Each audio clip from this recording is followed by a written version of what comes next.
C'est nouveau, depuis mi-septembre, les autotests de dépistage du sida arrivent progressivement dans les pharmacies. Délivrés sans ordonnance, ils permettent de savoir en 15 minutes si l'on a été contaminé par le virus.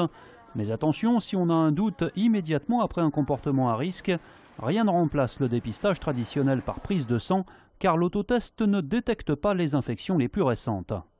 Il faudra attendre 3 mois après un contact potentiellement contaminant ou non protégé pour que ce test soit positif. Donc il faut informer les patients de ce délai de 3 mois. Il faut les informer du fait que le petit autopiqueur doit être considéré comme un déchet de soins à risque infectieux et donc devrait être éliminé par la filière pharmaceutique. Si l'on respecte les délais, l'autotest est fiable, on parle d'une marge d'erreur de 1%. Un certain nombre de variables peuvent intervenir, et en particulier la taille de la goutte de sang. Il est impératif d'avoir une goutte de sang de taille suffisante, donc de bien utiliser l'autopiqueur. Mais selon les associations, le prix de cet autotest reste trop élevé. Avoir un test pour vérifier ses prises de risque, c'est bien.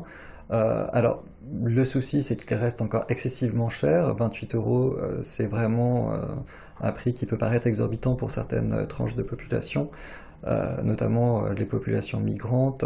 On estime en France que 30 000 personnes sont séropositives sans le savoir.